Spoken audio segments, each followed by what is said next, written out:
धन्यवाद मैडम। महोदय, बड़े गर्व की बात है कि हम आदिवासियों ने अपनी सभ्यता और संस्कृति को संजो कर रखा और विरासत में अपनी आने वाली पीढ़ियों को दे रहे हैं। महोदय, बस्तर के कोंडागांव जिले केसकाल में भंगाराम देवी का मेला लगता है और यह बड़ा अनोखा होता है। यह मेला आदिवासी विशेषकर गोंड जनजाति के लोगों की आस्था का केंद्र भी है।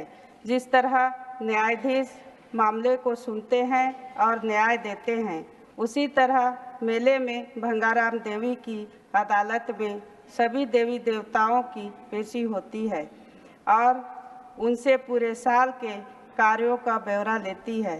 यदि उन लेखा जोखा में किसी देवी देवता की गलती निकलती है तो माता उसे निष्कासित भी कर देती है या उनके कार्यों को कुछ समय के लिए रोक देती है। मेले में लाखों लोग आते हैं, लेकिन स्थानीय क्षेत्र का विकास नहीं होने के कारण परेशानी का सामना करना पड़ता है। अतः आपके माध्यम से सरकार से निवेदन है कि भंगाराम देवी के मेले को राष्ट्रीय मेले का दर्जा दिया जाए और क्षेत्र के विकास के लिए अलग से कार्य योजना बनाई जाए। धन्यवाद। Thank you speaker ma'am, chairman ma'am, आपने इस बिल पे बोलने का मौका दिया। मैं इसकी हमायत करता हूँ। श्री शफी फरामबिल जी ने जो बहुत अच्छा प्राइवेट बिल लेके आए हैं, क्योंकि ये जो समस्या है एयरलाइन की, ये पूरे देश में ही है। क्योंकि ये अब समय हर किसी के पास बहुत कम है। हर कोई चाहता है कि मैं बाई एयर सफ़र करूं, और आमतौर पर पारिवारिक मेंबर जो 2-2, 4-4 जाते हैं, इकट्ठे जाते हैं, उनको जब एयरलाइन से पता चलता है, जैसे दिल्ली से आप अमृतसर की बात करें, तो मानिए कि जो नॉर्मल एयरफेयर है वो 15-15 हज़ार, 18-18 हज़ार एक आम टिकट का आता है जो इकॉनमी क्लास है। और कई बार तो ये होता है कि इकॉनमी क्लास 18,000 की आती है और बिजनेस क्लास 22,000 की लगी होती है, सेम एयरलाइन। लेकिन इससे मुश्किलात जो है वो आम पब्लिक को इसका सामना करना पड़ता है। चेयरमैन मैम, चंडीगढ़ महज 225 किलोमीटर है यहाँ से, उसका किराया 7,000, 8,000, 10,000, 12,000, 15,000 कुछ भी वसूल रहे हैं। सिर्फ 30 मिनट की फ्लाइट है, पता नहीं उसका क्या मैकेनिज्म है। बोर्डिंग पास पे लिखा होता है 1 घंटे की फ्लाइट है, लेकिन फ्लाइट 30-35 मिनट की होती है। और डीजीसीए इसको रेगुलेट करता है और उसके पास पावर है। सेक्शन 135(1) की जो बात की है, उसको पावर देने की जरूरत है, क्योंकि जो कमेटी भी कह रही है, स्टैंडिंग कमेटी ट्रांसपोर्ट की जो रिपोर्ट है 10 अगस्त 2023 को जो प्रेजेंट हुई है, लेकिन उसके बाद भी कोई बदलाव नहीं आया। कोरोना काल में मैं पूरी दुनिया में ये बात आई है कि जो एयरलाइन कंपनी है उसके बाद इन्होंने किराया 3-3, 4-4 गुना बढ़ा दिया और उसको बाद में किसी ने भी कम नहीं किया। अब मानेंगे चंडीगढ़ का किराया इमरजेंसी जब कोई सर्विसेज देनी पड़ती है, जैसे कोई फ्लड के माहौल बन गए, जैसे किसान एजिटेशन था, तो चंडीगढ़ का किराया 70-70 हज़ार भी वसूला गया एयरलाइन के द्वारा। अमृतसर का किराया, क्योंकि टूरिस्ट सिटी है, बहुत लोग आते हैं, करीब एवरेज एक दिन में 1 लाख से 1.5 लाख लोग आते हैं। लेकिन मैम, उसमें जब किराया इतना बढ़ोतरी होती है तो अब लोगों के पास ऑप्शन भी है। अब इंटरनेशनल फ्लाइट्स की बात हो रही थी, तो आप मानेंगे अमृतसर से सिंगापुर जाने के लिए 20,000 विद इंक्लूडिंग होटल, सिंगापुर हो गया, मलेशिया हो गया, वहां की एयरलाइन दे रही। और इंटरनेशनल जो एयरलाइन है वो तो दे रही है, लेकिन डोमेस्टिक एयरलाइन है, जैसे पंजाब से भी बहुत लोग यूएई में हैं, गल्फ में हैं, लेबर क्लास है, लेबर करने जाते हैं। लेकिन अमृतसर से जो फ्लाइट स्पाइस जेट है, मैं अमृतसर की बात करता हूँ, वहाँ से फ्लाइट है इंडिगो की है दुबई के लिए, शारजा के लिए, एयर इंडिया एक्सप्रेस है। तो एयर इंडिया एक्सप्रेस सबसे महंगी मिलेगी आपको, वन वे 2,500 की टिकट है। दिल्ली से लेंगे वही टिकट आपको 16,000 17,000 में मिलेगी। वहां से 400 किलोमीटर कम पड़ता है दूरी, लेकिन टिकट 25% 35% महंगी है। और लेबर क्लास है, वहां उनके कोई पीछे कोई मुश्किलात आ जाए, कोई डेथ हो जाए तो लोग सफर भी नहीं कर पाते, क्योंकि उनकी आमदन बहुत कम है, क्योंकि किराया बहुत ज्यादा वसूला जा रहा है। उसके बाद जो डीजीसीए में आप रिस्पॉन्सिबिलिटी है वो तय तो कर रखी है। मेरा मानना है मंत्रीगण चेंज हो जाते हैं, दूसरे मंत्री आ जाते हैं। निशिकांत जी जब शुरू होते हैं तो ये 10 साल पुराना 20 साल पुराना शुरू करते हैं। इनको तो कांग्रेस के बगैर इनका भाषण शुरू नहीं हो सकता। ये कांग्रेस जीवी है निशिकांत जी, तो उससे शुरू करते हैं। तो मैं इनको यही कहना चाहता हूँ, निशिकांत जी जो आपने हवाले दिए कि आपने ये गलत किया, 10 साल आपकी गवर्नमेंट को हो गए, आप तो इसको चेंज कर सकते थे। आप 370 ला सकते हैं और कानून ला सकते हैं। अब इसको तो आपने चेंज करना था, आपने चेंज नहीं किया। आपने बीएसएनएल की बात की, एमटीएमएनएल की नहीं, आप सब कुछ कर सकते हैं। आपने 370 आपने बात की बीएसएनएल एमटीएनएल की, तो मैं ये कहता हूं कि बीएसएनएल का हाल तो पता कीजिए क्या है। गांव में जहां तक वो लोग पहले सर्विस देते थे, अब कोई मुलाजिम ही नहीं है वहां। जितने पब्लिक सेक्टर यूनिट हैं, आप तो एक एयरलाइन की बात कोई भी नहीं कर रहा, बहुत कम लोग होंगे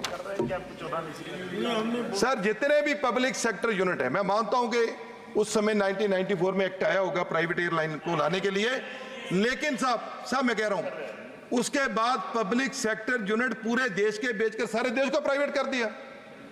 अब जितने एयरपोर्ट की बात कर रहे हैं, अडानी जी के कितने एयरपोर्ट हैं जी, रेलवे किनके पास है, सारे देश को पता है। लेकिन जो ये बिल है, बात तो उसकी हो रही है कि लेकिन नहीं क्या गलत कहा है सर। ऑपरेटर के नाम से तो सबको लुटाया जा रहा है जनाब। निशिकांत जी, ऑपरेटर के नाम से तो सबको लुटाया जा रहा है। अदानी एयरपोर्ट लिखा हुआ है सब वो वेलकम करते हैं एयरपोर्ट के ऊपर जाकर। माननीय सदस्य सर वो हर एयरपोर्ट पे वेलकम कर रहे हैं, अदानी एयरपोर्ट है, उनके मुलाजिम रखे हुए हैं। आप कह रहे हैं नहीं, रेलवे के ऊपर लिखा हुआ है अदानी रेलवे, आप कैसे मना कर सकते हो? वो तो सब लोगों को दिख रहा है। अपनी बात सर, बात तो यही हम कह रहे हैं कि इसको कम करने के लिए, रेट को इसको कम करने के लिए सरकार को एक अच्छी कमेटी बनाए, रेगुलेटरी अथॉरिटी को स्ट्रेंथन करना है, उसको स्ट्रेंथन कीजिए। हम इस बिल का समर्थन करते हैं, लेकिन जो पब्लिक है जिसको 2006 में, अब चट भी मेरी और पट भी मेरी नहीं चलेगी। सर आप साथ ही थे उस समय सर, आप साथ थे, अपने विषय को आपने तो बताया था, आपने सजेस्ट किया था। सिंधिया जी आपने सजेस्ट किया था, ये सिंधिया जी आपने सजेस्ट किया था, बिल्कुल सर। ये गुनाह साथ जाएंगे। माननीय सदस्य अपनी बात कंप्लीट करिए। मैं आप सभी से अनुरोध कर रही हूँ अपने सर, मेरी मांग है, जो जितने भी ओल्ड पैसेंजर हैं, जितने बुजुर्ग पैसेंजर हैं, उनके लिए सरकार स्पेशल इंसेंटिव दे। लेकिन अब जब सीट जब बुकिंग हो जाती है मैडम, सिर्फ जो मिडिल सीट है चेयरमैन मैम, सिर्फ वही नॉर्मल बुकिंग पे मिलती है। सभी सीटों के ऊपर 200 से लेकर 2000 रुपया फिर एयरलाइन वहां लेती है मौके के ऊपर। एक फैमिली जाती 10 आदमी, 10,000 रुपया 20,000 रुपया उनसे फिर ले लिया। तो ये सब चीज को रेगुलेट करना है, और इन्होंने सारा देश बेच के, मैडम आपको सबको पता है। धन्यवाद माननीय। एयरलाइन की बात करते हैं, रेलवे, जो जितने पब्लिक सेक्टर यूनिट है, सारी जायदाद तो इन्होंने बेच दी है। कम से कम इसको रेगुलेट कर दीजिए। मैं मंत्री महोदय जी को बेनती है कि हमारे जो साथी शफी पार्मेबिल जी बिल लेके आए, हम उसका समर्थन करते हैं और इसके ऊपर सख्ताई से पेश आए। धन्यवाद। Thank you, Madam Speaker. First of all, congratulations to my colleague, Shafi Saab for this bill. A lot of discussion has happened. I want to bring to the notice of the Honorable Minister that I come from Goa and we have got two airports. One is the Dabolim Airport and the newly constructed Mopa Airport. Now when we talk about the difference in prices, we have a similar situation in Goa. Now when we investigated, we came to know that the difference in price, we have two airports, sir, Dabolim and Mopa. And at the same time when the aircraft is leaving, if you want to book the ticket, you will find difference in prices. When we inquired, we came to know it was because of UDF, User Development Fee. We have made a lot of noise. Even the Chief Minister of Goa has promised that he will be approaching the center for the same. So this, if it can be tackled, because what is happening is, as per the reply what I got yesterday, in 2023-24, Dabolim recorded a passenger movement of 68,55,000 and at Mopa 44,38,000. What we are worried, the people especially in South Goa, we feel that there have been attempts somehow to close down the Dabolim airport. We were given assurance in 2009, via a cabinet decision by Dr. Manmohan Singh, that both airports will be operational simultaneously. But we have seen that these airlines have shifted operation to Mopa all of a sudden. One is the SpiceJet, Oman Airways, Qatar Airways, TUI Airways, and now recently, a week back, Air Arabia. So we have been told that there's no regulation to stop them. But we also want to know that by shifting these airlines, sudden airlines, it is going to have a bearing on Dabolim Airport, because Dabolim Airport is not an airport just for landing, but the entire economy of South Goa and probably of Goa depends on Dabolim Airport, because lakhs and lakhs of tourists are landing there, and whether it is the shack operators, the hoteliers, the taxi drivers, all are dependent on this airport. My humble request, sir, please ensure that Dabolim Airport remains operational and the jobs of lakhs and lakhs of people are protected. Thank you. धन्यवाद अध्यक्ष महोदय. मला या सदनात बोलण्याची संधी दिल्याबद्दल मी आभार मानतो. ज्यांच्यामुळे मी सदनात आलो तो माझा पक्ष, महाविकास आघाडी आणि अमरावती लोकसभा मतदारसंघातील मायबाप जनता यांचे सुद्धा आभार व्यक्त करतो. महोदय, बजेटवर बोलताना माननीय अर्थमंत्री महोदयांनी जे बजेट सादर केलं ते बजेट प्रादेशिक काही राज्यांपुरतं बजेट आहे की देशाचं बजेट आहे याचा सुद्धा मलाच नव्हे तर संपूर्ण सभागृहाला प्रश्न पडलेला आहे. अध्यक्ष महोदय, त्यात स्पष्टता सुद्धा तेवढीच आहे. अध्यक्ष महोदय, खुर्ची वाचवण्याच्या नादात आमचे राज्याचे मुख्यमंत्री माननीय एकनाथजी शिंदे आणि आदरणीय अजितदादा पवार यांनी महायुतीचं सरकार आणण्यासाठी फार मोठं बलिदान दिलं, पण त्या बलिदानाचा कुठलाही विचार या बजेटमध्ये केला गेला नाही. सर्वात जास्त जीएसटीचं उत्पन्न हा महाराष्ट्र देतो आणि महाराष्ट्रात जर बजेटमध्ये काय असेल तर मी म्हणेल भोपळा असेल. अध्यक्ष महोदय, शेतकरी, युवक, महिला, गरीब या मुद्द्यांवर अर्थमंत्री महोदयांनी वरकरणी लक्ष देण्याचा प्रयत्न केला, परंतु त्यासाठी प्रामाणिकपणा आवश्यक असते. तो प्रामाणिकपणा या बजेटमध्ये असताना दिसत नाही. म्हणून अध्यक्ष महोदय, कुसुमाग्रज म्हणतात, जनतेच्या स्वप्नांचे हे फसवणुकीचे खेळ, आश्वासनाच्या फुलामध्ये काटे भरलेले बेरोजगारीचे जाळं, सरकारच्या शब्दांचे हे सोनेरी ढग, प्रत्यक्षात मात्र दुःखाचे सागर, वेदनेचं जग. तर अध्यक्ष महोदय, शेवटी जनतेच्या नशिबात दुःखच आहे.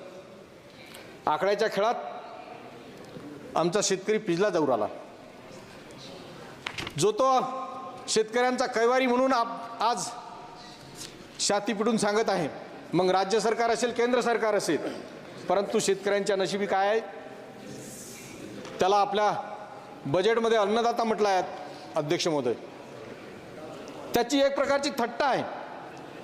आपले पंतप्रधान यांनी शेतकऱ्याचं उत्पन्न दुप्पट करू, शेतीमालाला योग्य भाव देऊ, ह्या अनेक शेतकऱ्यांच्या बाबतीत घोषणा केल्या. परंतु अध्यक्ष महोदय, मी सांगू इच्छितो की सर्वाधिक शेतकऱ्यांच्या आत्महत्या आमच्या विदर्भात होतात. पहिल्या 6 महिन्यात जवळपास 557 शेतकऱ्यांनी आत्महत्या केल्या. माझ्या अमरावती जिल्ह्यात ज्या मतदारसंघातून निवडतो त्या मतदारसंघाचा जर विचार केला तर 6 महिन्यात 170 आत्महत्या झाल्या अध्यक्ष महोदय. त्याच्या कापसाला भाव नाही, त्याच्या सोयाबीनला भाव नाही. 2014ला जो 10,000 रुपये भाव होता तो आज 2014ला 7,000 रुपये भाव आहे फक्त अध्यक्ष महोदय. सोयाबीनला भाव जो 6,000 भाव होता तो अध्यक्ष महोदय फक्त 4,000 भाव आहे. अध्यक्ष महोदय, सिंचनाची सोय नाही. माननीय माजी पंतप्रधान मनमोहन सिंग यांनी जे प्रकल्प बळीराजा प्रकल्पांतर्गत उभे केले होते विदर्भात ते अजूनही अपूर्ण आहेत. म्हणजे अनेक समस्या या निमित्तानं शेतकऱ्यांच्या पुढे आहेत. अध्यक्ष महोदय, ज्या प्रकारे गेल्या 10 वर्षात आपण पाहतो पेपरफुटीचे प्रकार, आमच्या महाराष्ट्रात सुद्धा प्रत्येक विभागाचे पेपर फुटत आहेत. विद्यार्थ्यांची फी आवाढावी आहे, त्याचा कोणीही वाली नाही. डबल परीक्षा देत आहेत.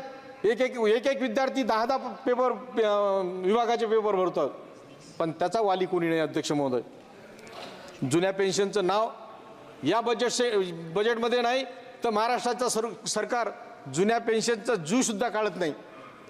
अशी परिस्थिती आहे. ज्या जुन्या पेन्शनमुळे अनेक लोकांचे संसार त्याच्यावर राहतील, पण त्यांना आता भविष्य नाही, म्हणून जुनी पेन्शन सुद्धा लागू झाली पाहिजे.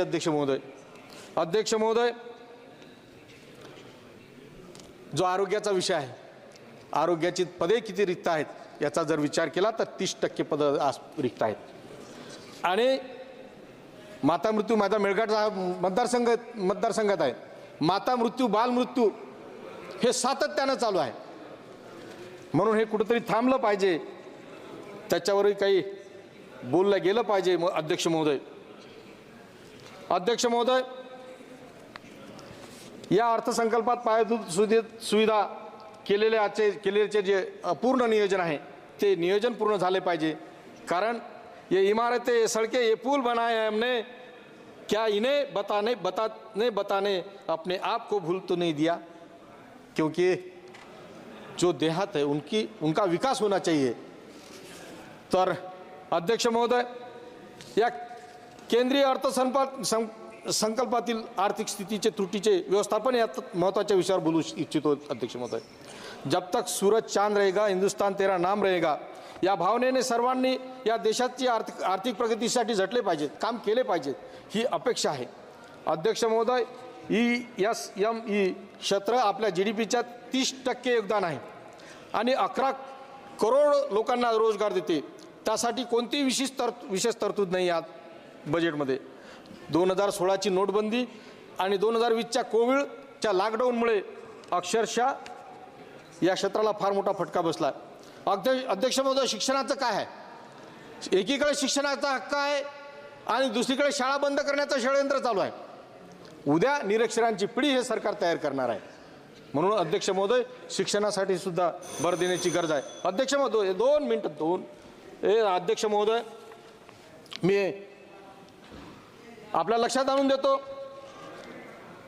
कि दिनांक 25 जून 2075 को आपातकाल घोषित किया था. इनकी जानकारी आने वाले पीढ़ी को होना चाहिए. इस कारण बताकर केंद्र सरकार ने 25 जून ये दिन संविधान हत्या दिन मनाया.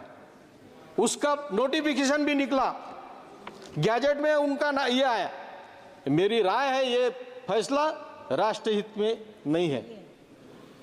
संविधान का हत्या दिवस ये संकल्पना विचार असंवैधानिक है, यह नकारात्मक विचार है. हत्या का कभी सेलिब्रेशन होता? अध्यक्ष महोदय, आप अध्यक्ष आप सेलिब्रेशन मना रहे, हत्या का जो संविधान दिवस आप हत्या दिवस मना रहे, ये उचित नहीं, इससे दरार गिरेंगी। संविधान अमर है, संविधान अमर रहेगा। बार बार अपने प्रधानमंत्री जो संविधान पर माथा टेकते और उन्हीं के हाथों से बार बार संविधान का खून होता, तो ये उचित नहीं। ये जो दिन मनाया वो वापस लेने के लिए मैं आज सरकार से विनती करता हूं। अध्यक्ष महोदय, अभी हमारे आपने जो शब्द कही प्रधानमंत्री के द्वारा संविधान का हत्या खून होते हैं, इस शब्द को थोड़ा सा वापस लिया जाए, इसको हटा दिया जाए। अध्यक्ष महोदय, हमारे गंगा जी हमारी बात अभी यहाँ बोल के गई, आप समाप्त कीजिए प्लीज। शायद हमारे बात को मालूम नहीं होगा कि जो आज सरकार जो बेच रही वो कांग्रेस की देन है। अध्यक्ष महोदय, ठीक है और जी, धन्यवाद। जो स्कूल में वो पढ़ी है, उनके बाप परदादा जो पढ़े हैं वो कांग्रेस के देन है। ये इसलिए हम कांग्रेस के बार बार पूछते कि हमने क्या किया, कांग्रेस ने 60 साल में क्या किया, तो 60 साल में ये उत्तर है हमारा। ठीक है अध्यक्ष महोदय, 1 मिनट लेता, सिर्फ कंक्लूड करता। अध्यक्ष महोदय, ये बजट नहीं एससी का, एसटी का, बहुजन लोगों का है, ये बजट नहीं। इसको वो बजट में उनको बाहर रखा गया, इसलिए मैं ये बजट की निंदा करता और मेरे 2 शब्द खत्म करता। धन्यवाद। மரியாதைக்குரிய சபாநாயகர் அவர்களுக்கு என்னுடைய வணக்கத்தினை தெரிவித்துக் கொள்கின்றேன்.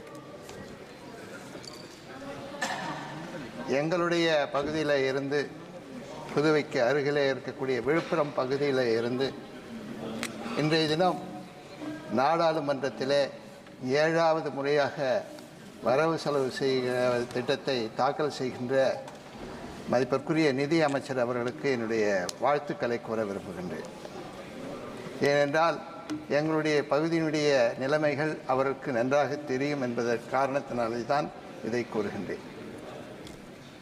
2019ஆம் ஆண்டிலே முதலாக அவர்கள் அந்த வரவு செலவு திட்டத்தை தாக்குதல் செய்கின்ற நேரத்திலே அவருடைய எண்ணமாக இருந்தது என்னவென்று சொன்னால் 5 ட்ரில்லியன் எக்கானமி என்று சொல்லக்கூடிய ஒரு பெரிய நினைவினை கொண்டு வந்தார்கள் என்று சொல்ல வேண்டும். அந்த நினைவு என்ற திட்டத்தை அவர்கள் நிறைவேற்றினார்களா என்று கூறினால் இல்லை என்று சொல்ல வேண்டும். அதைப்போல 2024ஆம் ஆண்டிலே அவர்கள் பேசுகின்ற நேரத்திலே உலகிலேயே 5வது பொருளாதார நாடு என்று சொல்லக்கூடிய ஒரு பெரிய சாதனையை படைத்திருக்கின்றோம் என்று கூறுகின்றார்கள். ஆனால் ஒரு தனிநபருடைய வருமானம் இந்திய நாட்டிலே ஏறக்குறைய 2.5 லட்சம் ரூபாய் என்று சொல்லப்படுகின்றது. ஆனால் நாம் பார்க்கின்ற 80 கோடி மக்கள் ஏழையாக இருக்கின்றார்கள். அவருடைய தனிநபர் வருமானம் என்று பார்க்கின்ற நேரத்தில் மாதம் ஒன்றுக்கு 4000 ரூபாய்க்கு மேலாக இல்லை என்று சொல்ல வேண்டும். அதோடு மட்டுமல்லாமல் அவர்கள் வாழ்கின்ற வாழ்க்கை மிக மோசமான நிலையில் இருக்கின்றது என்று சொல்ல வேண்டும். விலைவாசி உயர்வினால் அவர்கள் கடுமையான முறையில் தாக்கப்பட்டிருக்கின்றார்கள். அரிசியினுடைய விலை இன்றைய தினம் 25 கிலோ அரிசியானது 700 ரூபாயிலிருந்து 1700 ரூபாய் என்ற அளவிற்கு உயர்ந்திருக்கின்றது. கோதுமையினுடைய விலை 1 கிலோ 30 ரூபாயில இருந்து 65 ரூபாய் என்ற அளவிற்கு உயர்ந்திருக்கின்றதுன்னு சொல்லலாம்.